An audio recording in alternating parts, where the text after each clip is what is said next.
from all the days that I am thankful that you are here, today is one of those days because it's the Queen's birthday weekend. There's so many other places you could be right now, I'm sure, and but you've decided to join us here at Gracegate.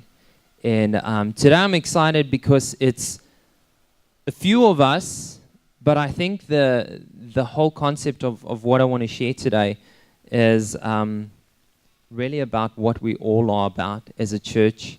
If you're joining us for the first time today, you're going to sort of understand what Gracegate is all about, what we see and what we value as a church, and what we see it means to actually be Jesus followers. So I hope and I pray that as I share today, something's going to stick with you and it's going to make sense. Have you had a good week? Yeah? Half and half? My week was pretty good if I reflect on it now, except for Thursday night. Thursday night, and Wayne can attest to that, it was as if everything just wouldn't go right. And it had to do with our cricket game, all right? We played a cricket match, and man, we've just so I can share, we're family here, we've won 5 games in a row, all right? From a team that was struggling and got thrashed the first few games. We've won 5 games in a row, but on Thursday night, man, we were disastrous. It was terrible. It was so. I mean, I wish I could exaggerate it more, but I can't even. That's how bad we were. Literally, for those who know how cricket works, you have a ball and a bat and you have wickets. And the object of the game is to try and run the guys out, especially in indoor cricket. And the wickets were literally about there, and I fielded the ball at least about 20 times, and I tried to hit the wickets, and literally I missed every single time. It was bad. But I knew it was going to be a really bad night when we started to bat, and we opened the batting, and they were just getting us out, they were running us out.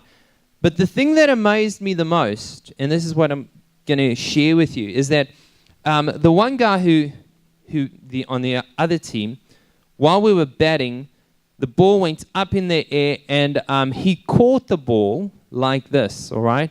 The ball came off the net, he went on his knees like this, and he literally caught it on his back like this, right? Then you know, if he can catch a ball like that, you know, oh man, we've got no luck, okay?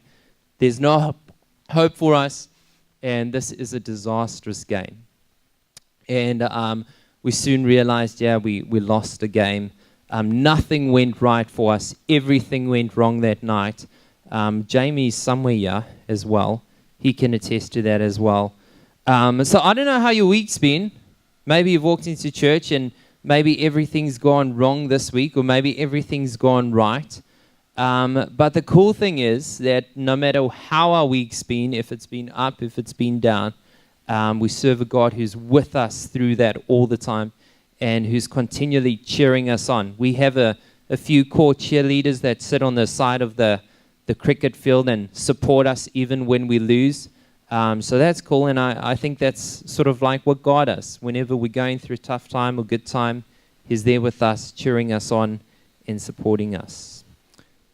All right, today we're going to speak about, guess what the topic is? Give you a clue. What? Okay, today I need you guys to respond, all right? What's it today? In this house. Awesome, all right? In this house, and man, there's so many things I want to say today, and I hope they come out correctly, and if I spit on you guys today, I'm sorry, but that's not my intention. The verse I want to share with you guys today is from Romans, and I hope this doesn't make sense as I read it, all right? Let's try and go through it. But now, apart from the law, the righteousness of God has been made known, to which the law and the prophets testify. This righteousness is given through faith in Jesus Christ to all who believe, there is no difference between Jew and Gentile, for all have sinned and fall short of the glory of God. And all are justified freely by his grace through the redemption that came by Christ Jesus. I hope that hasn't made any sense to you. Okay? And I hope maybe it has in a way. But I hope as we leave today, that will become so clear that you will know what we're all about. All right, can we do a prayer together? God, I just want to ask now as we are at Gracegate and we are at home, I pray that you will really speak to us in a huge way. I pray that you'll just take away all the distractions and anything that's going on in our lives, the busyness or what's happening after church. And I pray that you'll just, speak to us, speak to our hearts, help us to see a clearer picture of you, and especially in this text this morning. In Jesus' name, amen. Have you ever been at a place where you just thought, man, I am just not going to be able to get on with those people? Like, man, it is just not going to work out. They are so different to me, and I don't know even why I'm trying. Like, how am I going to do this? Ever been at a place like that before? Maybe it's, I'll help try and illustrate some examples, but one of them could be that girl that you're interested in, all right? And now she invites you over for dinner for the first time, and you have to meet the family. All right? You know how tough that can be? Sit there at the table and you're with the whole family and you're trying to figure out, oh man, what do I have to do to make sure I can get in the good books and to make sure that these people accept me and they think I'm not that much of a weird person. All right? Ever been at a place where you just see some people and you just think, man, we are so different. Man, I just don't think at any time we'll be able to have a relationship or even to get on with each other. Has that ever happened to you? It's happened to me numerous times. And I think one of them is, funny enough, actually coming to New Zealand, all right? And for the first couple of weeks or months, sort of trying to understand the culture, and all I hear the whole time is these two words. Everywhere. Interrogated by it. Can't sleep at night. If I turn on the TV, if I look at the New Zealand Herald, everywhere. It's just everywhere. It's dark. It's black. It's the All Blacks.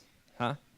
You ever been at that place where you just like, you know there's so much difference between us. It's like, how in the world will we ever be able to see eye to eye and get on with each other? Because, I mean, seriously, the All Blacks are not... Well, no, wait. Just check my notes.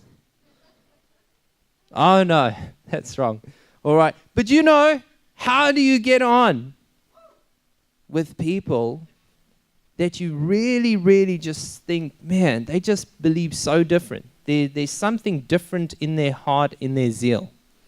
I was encouraged this morning when I saw Kenny walk in with his South African scarf. It's good, Kenny.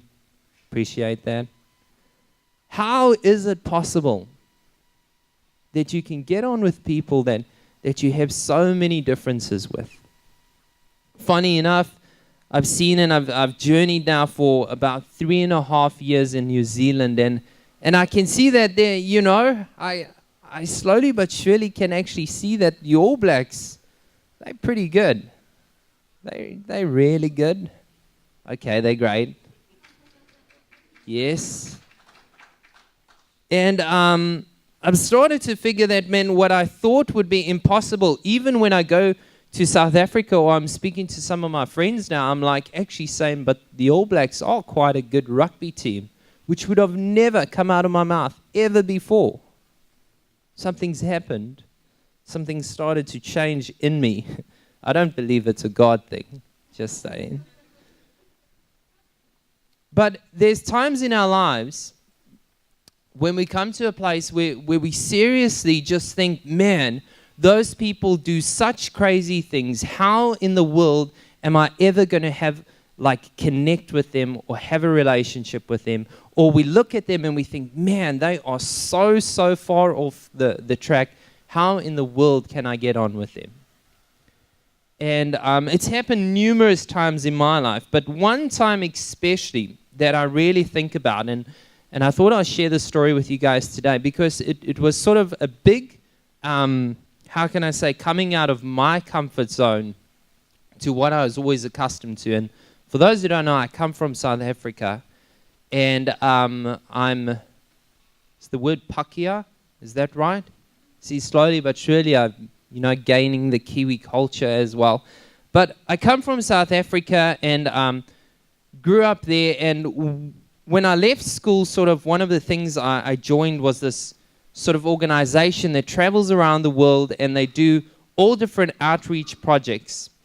And one of the things that we had to do was, for the beginning of this year, we had 6 weeks of what they call cross-cultural education, right? Some of you ever studied some cross-cultural stuff? And one of the things we were studying about is we actually went to Zambia. And in Zambia, we were studying about how we can build relationships with people who don't look the same as us, who don't believe the same as us, who actually maybe are not on the same sort of scale as us, but how we can build relationships with them.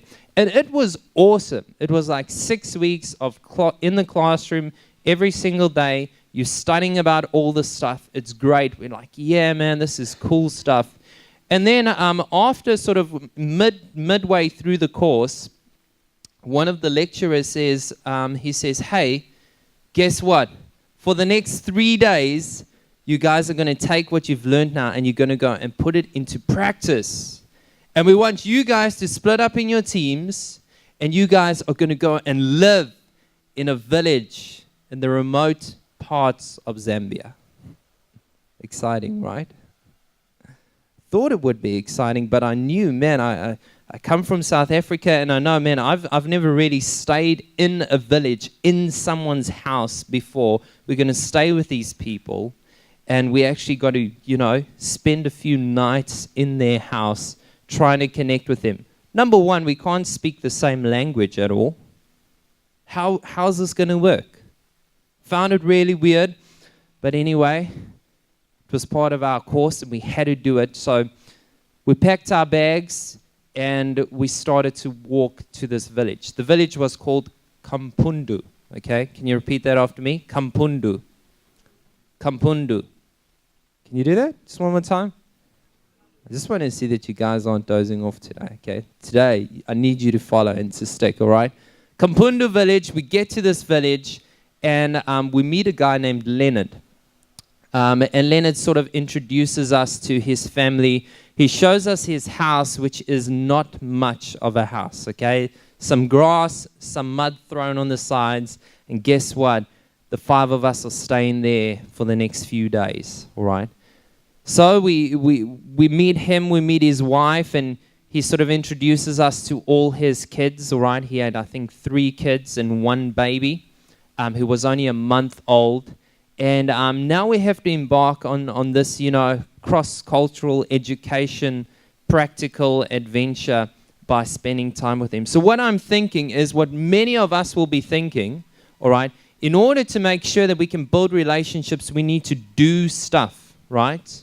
Do stuff. Because if we help these people, they'd like us and would be accepted in this family. So pretty much we get underway, and my friend and I, we're 2 guys, and the other part of the team were 3 girls, and we go to Leonard and we're like, how can we help you? What can we do? What can we do? How can we help you to build something, or do you need anything done? And we start off with the toilet, because the toilet was actually just a long drop, and it was just open, all right? Just open there. There's no covering or anything. So he said, hey, maybe for you guys, we could sort of build something around it for the next few days so that you guys can use that. So we thought, okay, so we built that. And one of the things I discovered was he said, hey, now I want you guys to all come in and we're going to have our first meal together. And they brought out this meal, okay? And this is one of my worst nightmares. But can we put this up? All right. Can you guys see that?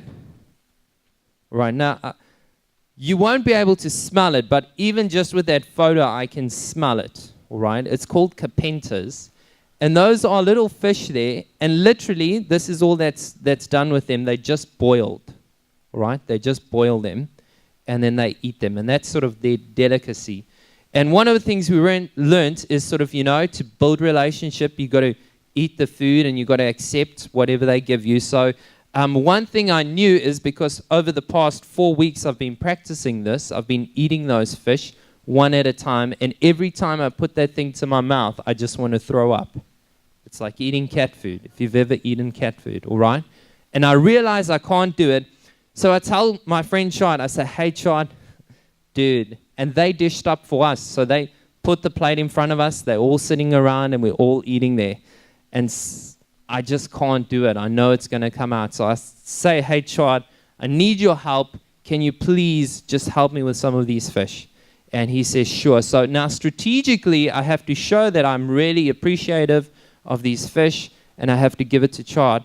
And luckily, Leonard and his wife, they go out for 1 second. I take all those capentas, give it to Chad, and I eat the rest of the food, which was awesome until they come back and they see that we've finished all the food and they bring out a whole nother plate, all right, for me, full, and even more this time.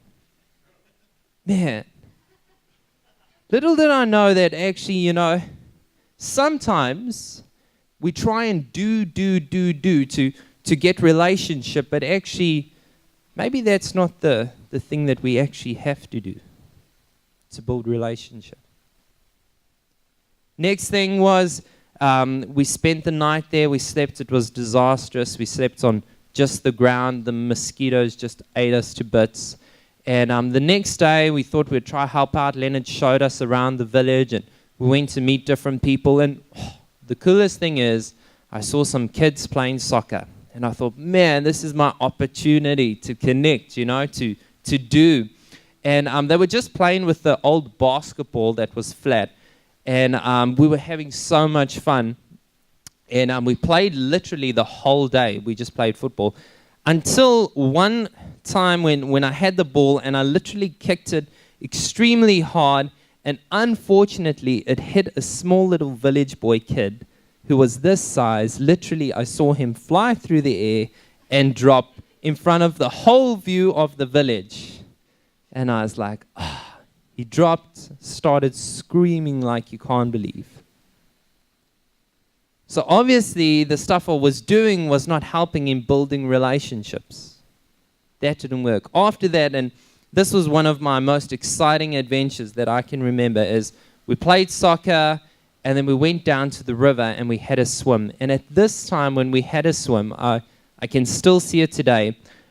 As we were swimming, I saw the kids all of a sudden, it was as if they were walking on the water. They were just like, and all of them ran out of the river. And all of a sudden, I just see this snake swimming straight for my face like this.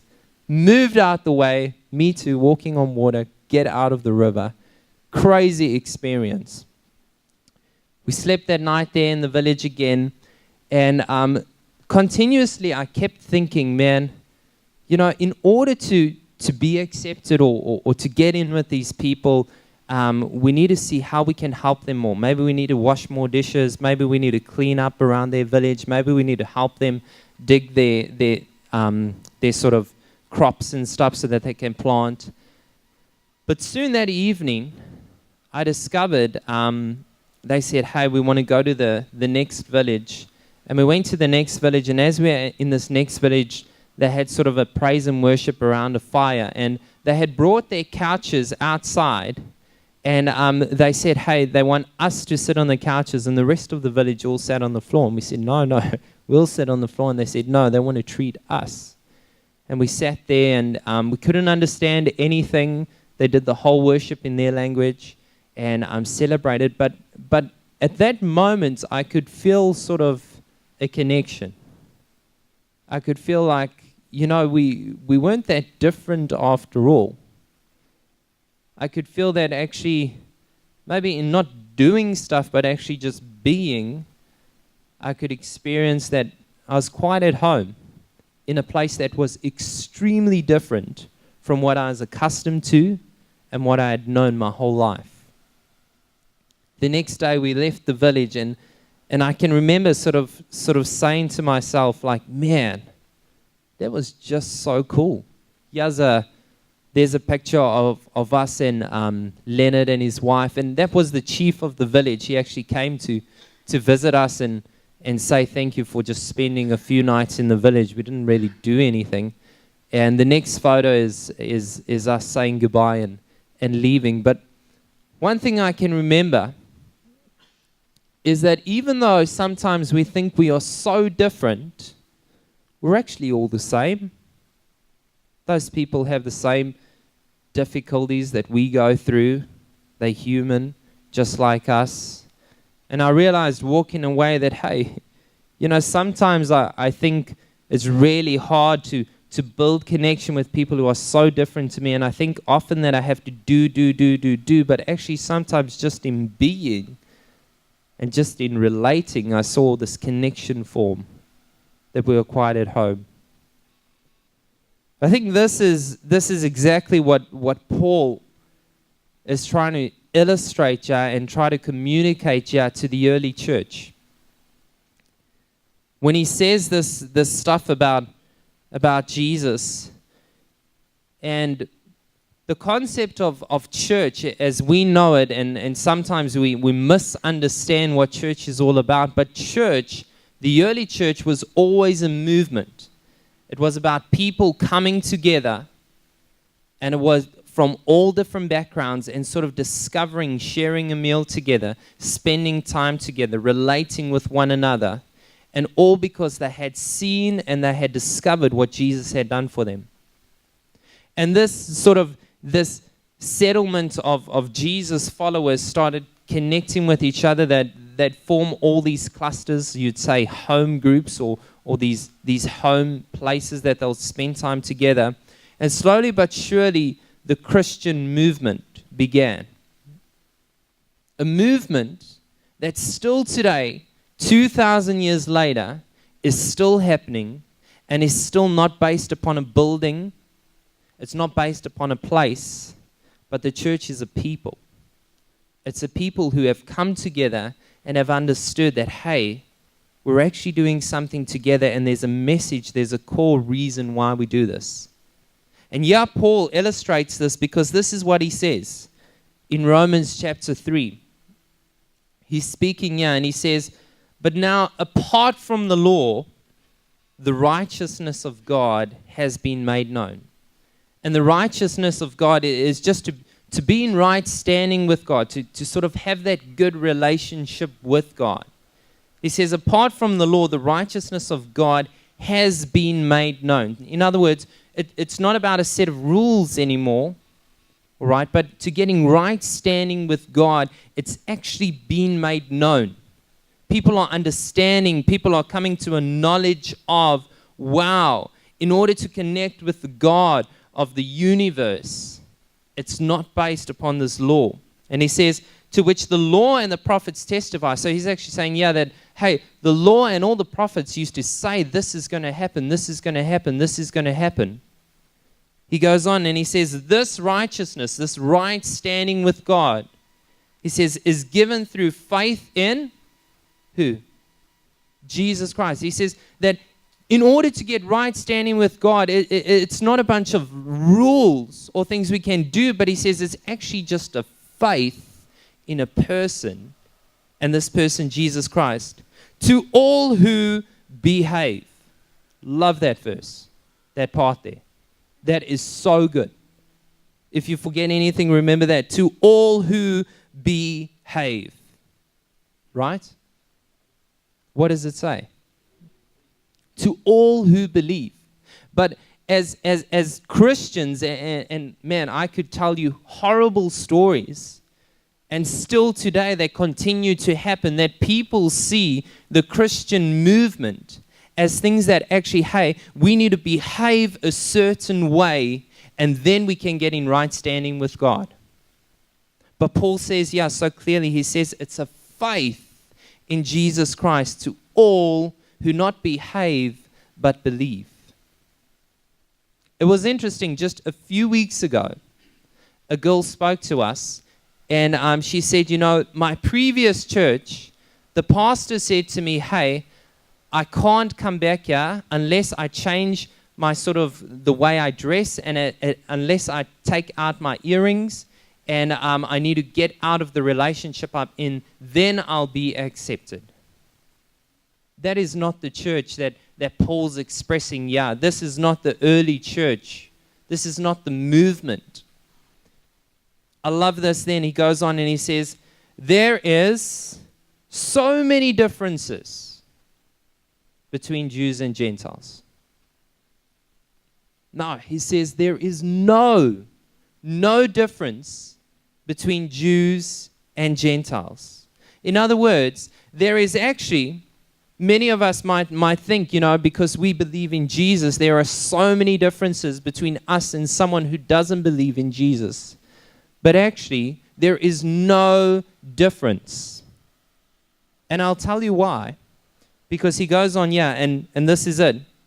He says, for all have sinned and fall short of the glory of God.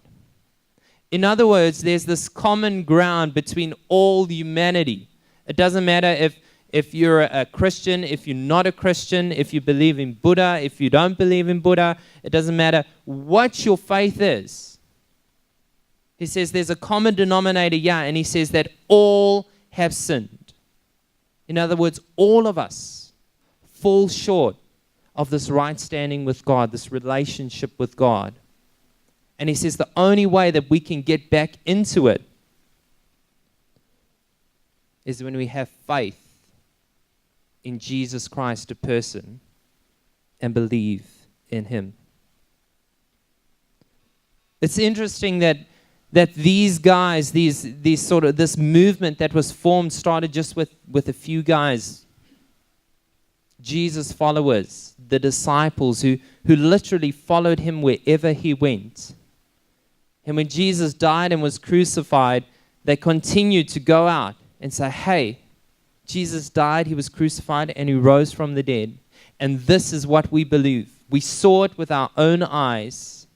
And now we want to encourage you and we want to tell you that actually you can have right standing with God, not based upon what you do, but a faith, just a belief in Jesus. This church, Gracegate, exists so that we can continue this movement. This place exists not as a building, not as a place where we have to come in as a certain way or believe a certain way, but actually we can come in and already one of our core values is you can belong here. You don't have to believe what we believe, but you can belong here already. And the other core value we have here is of this discovering. We value discovering because we want people to be on a journey and know that, hey, in order to follow Jesus, it takes step by step, step by step. You don't have to be perfect to come here. You don't have to behave a certain way. But as you understand Jesus, you sort of come to a knowledge of, hey, man, I want to be following him because actually if I follow Jesus, my life will be better. Your life will be better. The other core value that we have here is engaging. We value engaging because we see that, hey, this movement is about all of us coming together. It's actually about all of us being in right standing with God. And as we're in right standing with God, we want to grow not as a house, but as a home. We want to grow in relationship with one another. And we want to grow in our relationship with the God who loves us and cares for us. Andy Stanley says that sort of the whole core message of the Bible is that we just one another. That's what Jesus is communicating the whole time. He's just saying one another the whole time. He's saying, hey, love one another. He's saying, hey, share with one another, forgive one another, bear with one another, grieve with one another, carry the load of one another. And he said, by this you will know that you're my disciples. By this you will know that you were Jesus' followers. By this you will know that you're in right standing with God as we follow him. I read this verse this week. This is a verse found in Matthew. And for the first time in my life, I picked up this word that I've obviously read over numerous times. And it's Jesus, and he's speaking to all his disciples. He's doing one of his biggest sermons, you could say, and all his followers. And he's sort of sharing the longest sort of speech or sermon that there is in the Gospels. And this is what he says then. He says, hey, you are the light of the world. He says, you are the light. And sometimes I struggle to understand that because I understand that all have sinned and fall short of the glory of God. But Jesus, the way he sees us, he says, hey, you are the light. Yeah, God, but you don't even know all the darkness that is raging on in my heart, in my mind. Every day I'm struggling. He says, hey, you are the light. You are the light of the world. And then he says, a town built on a hill cannot be hidden. If there's a town built on a hill, everyone can see it. He's sharing this with all his disciples. And then he says this. He says, neither do people light a lamp and put it under a bowl. Instead, they put it on its stand, and it gives light to everyone where? In the house. First time I've ever seen this part of this verse. And it stood out for me because it says, neither do people light a lamp and put it under a bowl. Instead, they put it on its stand, and it gives light to everyone in the house.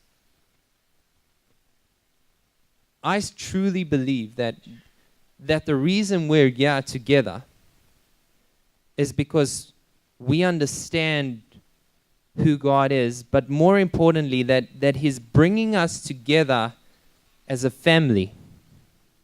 He's bringing us together all different, have all different beliefs. Some of us are weird, some of us are weirder. But he's bringing us together as this movement. And he's saying, hey, I just want you to know that you are in because of your belief in Jesus Christ. And now he says, you are the light. You are the light. You are the light. You're the light of the world. If you're a city on a hill, it's going to shine. People are going to see it. And this part where it says, hey, instead, they put it on its stand and it gives light to everyone in the house. Is Jesus trying to say that, hey, actually, as a family here together, we need to be sharing our light with one another? We need to be sharing what God is doing in our lives with one another? Because as we do that, we gain momentum, we gain strength, we gain courage, we gain perseverance, and we can continue this movement. I love that part. And it gives light to everyone in the house. And then it says, in the same way, let your light shine before others, that they may see your good deeds and glorify your Father in heaven. It's as if Jesus is saying, yeah, hey, in home, I want you guys to encourage one another. I want you to raise each other up. I want you to shine your light as bright as you can with one another in the house, in the home, so that when you leave the home, when you're outside, you can continue to shine, and that other people will see God through your good works. This morning I want to do something that never really done, I think, at Gracegate. And I want us to take a few minutes this morning, and I want us to actually practice this. Instead, they put it on its stand, and it gives light to everyone in the house.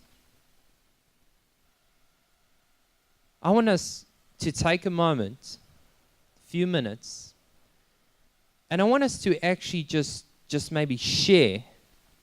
I want a few people to maybe come up and shortly just share the light that you have discovered in this house. The light that you are discovering in God in this house. I want us to just break free of our whole program, this that we always do.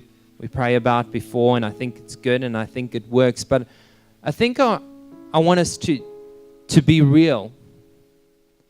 I want us today to sort of see that in all our differences, we are still, each one of us, the light, and carry this Jesus name, this movement.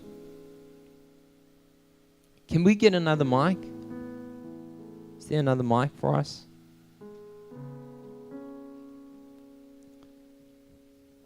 Thanks, Steve. I know this might be pretty scary for some of you, and some of you are already heading for the door. I'm going to sit down here. But I think when Jesus started this movement, he knew it was not about just the building. It was not about just, all the stuff that looks nice, but it was about family. It was about, hey, coming together and saying, hey, man, we're in this life together. We're going to share our possessions with each other. We're going to share our bread with each other. We're going to actually just, share life together, because we know as we follow Jesus, we can do life better. So I want to hear from some people, how is God? What does he mean to you? How have you maybe found him in this house? When I think a bit about it, I was trying to remember some of the greatest times I've had in these past 3 and a bit years here at Gracegate. And one that stood out for me was the night we had that barn dance here. I don't know if you guys were here, but we pretty much let this place rip. I've never seen Gracegaters so out of control. I wish they'd get like that when we do worship, but they were jumping up and down. And one of the things I can remember is having this pie thrown straight into my face extremely hard. But isn't that what family's all about? I loved it because I knew deep inside we sit here in church, but yet I know some of us are going through the most immense and crazy times in our life. But that's what family is for. That's what this movement is all about, and continues to exist 2,000 years on. Who'd like to share? You can stay in your seat as well if you want. If you want to come and join, just share briefly. Can be a minute, could be 2. I'll cut you off if it's 3. Yeah? Thanks, Janelle. Yeah, please do. I'd just like to thank you all for accepting us and for loving our family. When we first started coming to Gracegate, it was a few years ago now, and we were in a situation where we kind of had no church to go to, and my boys were at that age where they were teenagers and their friends were going off doing sport and different things on a Saturday, and they weren't really that keen to come to church. And we started coming here, and everyone has just been so loving and just so welcoming and so accepting. And even though my boys at times would come along with long hair, I can talk about them today because neither of them are here. We'll record this. And they'd come along, and I don't know if anyone ever said anything to them. But a couple of times I'd say, you need to kind of dress up. You're coming to church to worship God. And they'd come along, and Dina would be up on the drums with long hair and a T-shirt and jeans with holes in them and things like that. And as far as I'm aware, everyone was always pleased that they were here, and no one was ever unkind or rude or said something. Sometimes I think I probably gave Richie or Glennie or Stan a nudge and said, I think you need to say something to my boys, And they were, Dino was doing the drums, and he'd been learning the drums for a few years, and the teacher said, he really needs to play in a band. He really needs to get the practice playing with a group. And he wasn't keen to play in the school band, didn't want to do that. And Stan and Roseanne have just been so amazing and just encouraging my boys with the music. And Leon just picked up the bass guitar and decided to play it one day, never had a lesson. And they were just so wonderful. And I just want to thank you guys for everything you've done, for Azalea, for that first trip all the way from here way up to up to Silverdale to pick Leon up in a car park. And I left my boy go off with someone I'd never met before. I thought, this sounds a bit dodgy, and all the camps, all the Thursday nights and Wednesday nights. And I just want to thank each and every one of you for Wesley and all of you who have encouraged my boys. And I know that if it wasn't for you guys, they wouldn't be going to church anywhere. Seriously, if it wasn't for you. And it hasn't always been easy trying to get them to go along, and as a mum, to church and to school, and that the school has really helped too. So thank you, everyone. I'm sorry if I've missed anyone. Thanks, Chanel. Awesome. I love it that, you don't have to dress a certain way to come to God. He wants you, He's longing for you to be there and to connect with Him. And in this house, we will do whatever we possibly can to make sure that people can be loved and accepted. We understand people have go through journeys in life, and we will do whatever we can in this house to make sure that people belong and they feel loved, no matter who they are, no matter what they're going through, no matter what they wear, they're accepted in this house. I grew up in church my whole life. I've been in a couple of different churches since we moved from South Africa to here as well.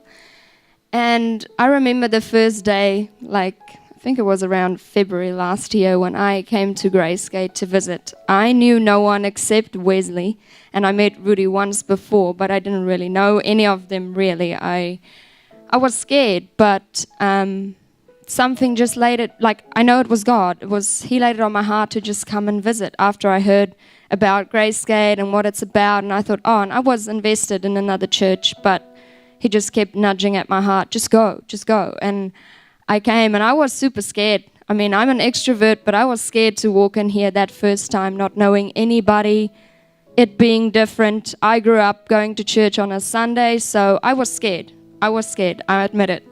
But since that first day, I walked in here and came to this church, something changed in me. God changed me. I really found what it means to have a family in church. I never experienced that before. And I just couldn't stay away. And I want to thank each and every one of you who's invested in my life over this last year and a bit.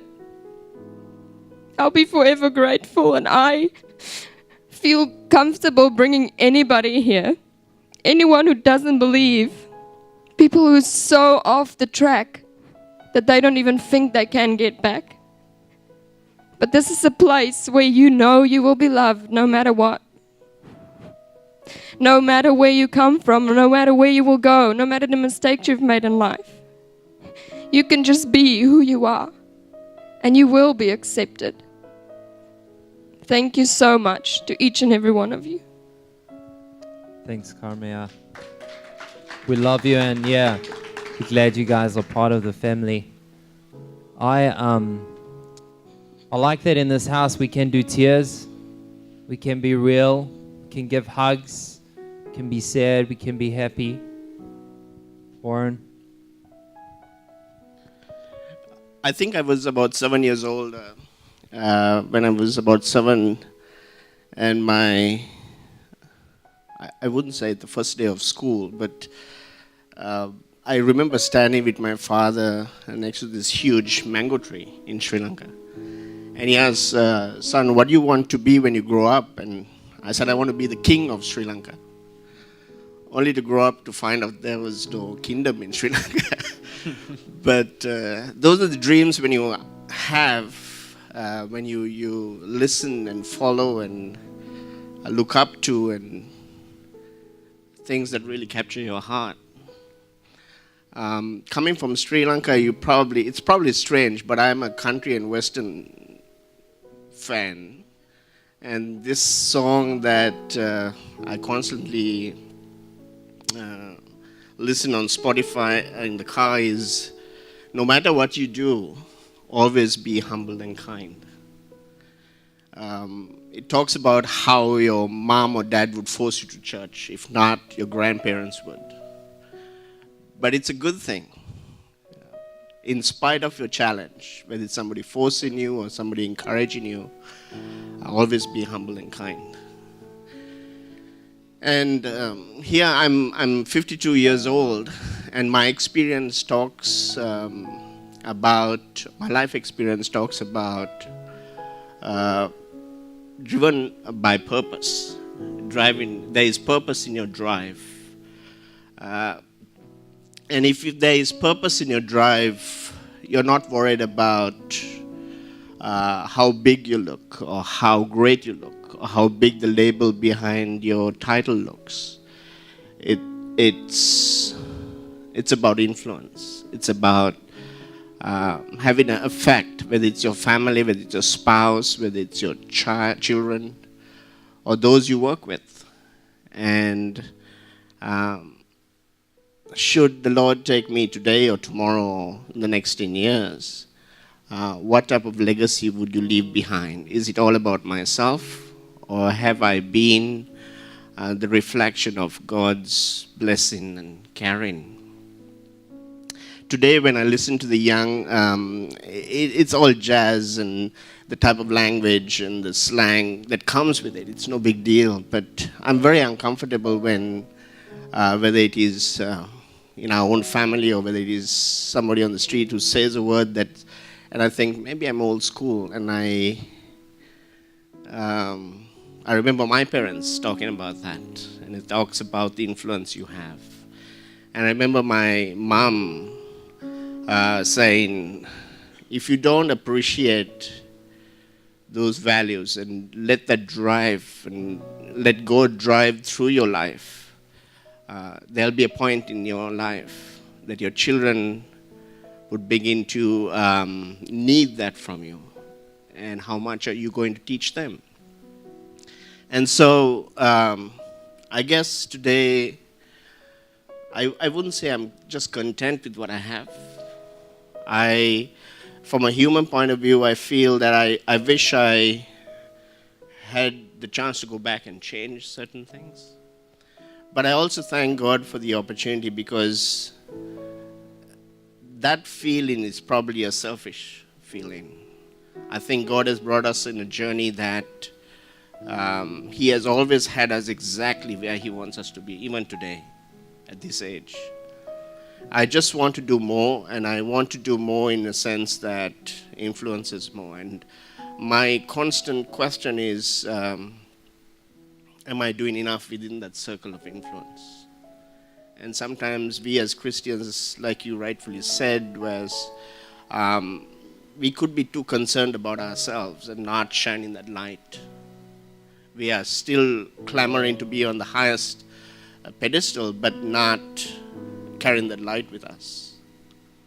And you might get to a point, and I have been a couple of times to that point, when you get there and you look around and you're not influencing anyone, only to step down and start again. So I just appreciate our family. I think, like one of you shared, I just thank in my heart for friends like Diane, who brought us to this church. There are hundreds of churches in this country, and why Gracegate?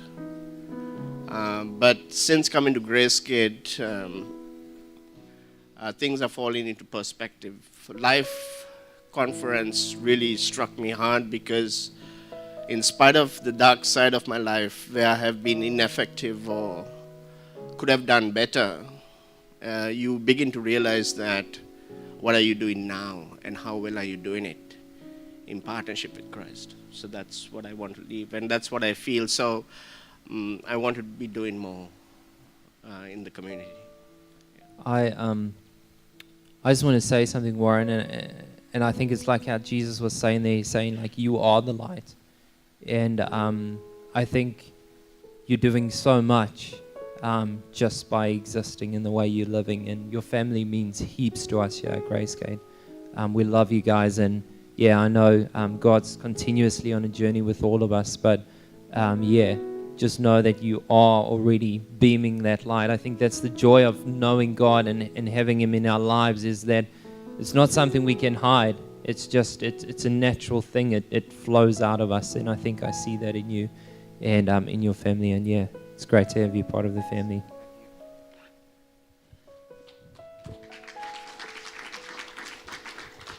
Is there anyone else? Yes.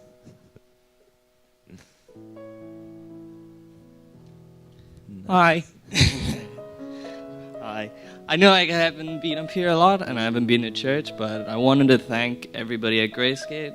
I've had a good, like this last week I started work and it was really good. And yeah, can we give him a hand? That's cool. And it was tough. It's obviously really, really hard work, but I was, for the first time in a long time, like the last couple of weeks I haven't been coming, and this week I really wanted to come because there was something to like praise God for, because for like the last year it's been kind of hard not having residency or anything, and then finding work is also difficult because like we don't have much experience because we were brought up differently, like very lush lifestyle, so we had everything given to us. But here it's a little bit different with, like, now we actually have to work and be an adult.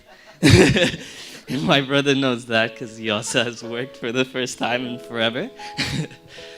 So, yeah, I'm really thankful. Like, I came from, it's, like, Gracegate's a good place. Like, it's good home. Like, I wasn't a very big church person, ever. Like, my parents would go to church and everything, and they'd force us to come along, and I would end up slowly sneaking out and going to do my own thing, and yeah, used to go to friends' houses, never go to school, do all that bad stuff. And like now coming to New Zealand, this is the first time I actually enjoy going to church. It's like a place where I can be at home. Like I never felt that, and it's because it's so open. After I got my first tattoo, I thought like, oh, Christian people are gonna hate me, because that's what they usually say. Like, I don't know what the verse is or whatever, but like inking is not a big thing. And then I went to Australia and I saw a pastor that had full body tattoo, and I was like, oh, that's cool. Like it's different over here. So when I came to Gracegate, I was kind of shy because I didn't know like any better, but all of a sudden, like, everybody was open. Like, I could talk to any one of you guys because you're all pretty cool. And, yeah, you're very accepting. And I thank all of you for being there for me, like, during the hard times, and always giving me the strength to do whatever. And I'm thankful for you guys. Like, you've made a huge difference in my heart and with my family. Yeah.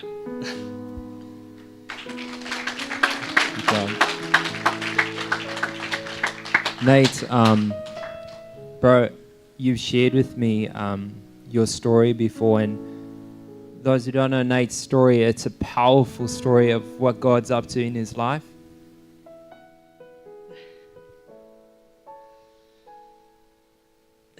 And I know the best is yet to come, dude. I know God's on a journey with you, and I know this place is your home. You can come here with as many tattoos as you want, because Jesus says faith comes through believing. It's not performance based, and He's up to something in your life, and I want you to know that and believe that, and know that you're always welcome here. You're part of the family. Thanks for sharing, dude.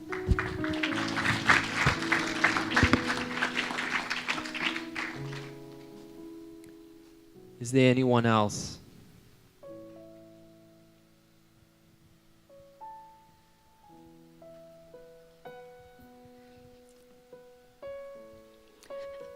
I don't think many of you know me, but I'm Kamia's mum, and my eyes are red because she made me cry. And if I look at the light of Gracegate, not being here very long, maybe not even a year, on and off, because I have 2 grandsons that's keeping me very busy when mum and dad is working shifts. So, but the light that I see in Gracegate is definitely the serving and giving. There's a lot of serving that you maybe not even notice, that you're giving to families, to individuals, and especially to the community. The way that I see it is the giving that's going out from Gracegate to the community is huge. Because that is what I think God is the place, or that is the place where I think God wants us to invest. It's not in those who believe, it's in those who don't believe. And if I listen to the program that Kamia is going along with Wesley and the church, they're there on the floor. They're working there where God wants us to be, where the unbelievers are, and where we have to bring them in. And like Wesley somewhere in his sermon this morning said, if you don't know God, it doesn't matter. There's so many churches that you feel when you enter and you don't know God that you are rejected. And I never felt it in Gracegate. It feels always that I can bring an unbeliever in and they will feel they belong. They will feel there's love for them. And through that, I believe in my heart that they will become children of God, and they will find and connect with that special connection with God.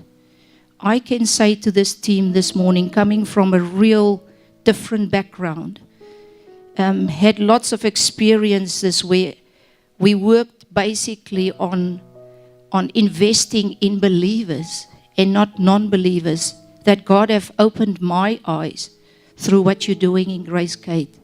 And I think God honor it, and God will prosper you. Thank you. Thank you so much. Wow. God is surely up to something. He's on the move here, and we'll continue to listen to His leading and continue to just, be a movement. I want to end with a verse. I know there's still many of you who probably wanted to share and who can share, and I want to encourage you to continue to share the light that you have amongst us as a home, as a house. But this verse it stands out for me, and it's what we want to be as a church, and I think this is what Jesus was doing in loving one another all the time. And it says, it's in Acts, and it says, "It is my judgment, therefore, that we should not make it difficult for the Gentiles who are turning to God." We should not make it difficult for the Gentiles who are turning to God. The Gentiles were just those people who didn't have faith in Jesus, who didn't believe in Jesus. And he says, we should not make it difficult for the Gentiles who are turning to God. In this house, we're going to do things differently. Definitely, Auckland doesn't need another church. There's hundreds of churches here.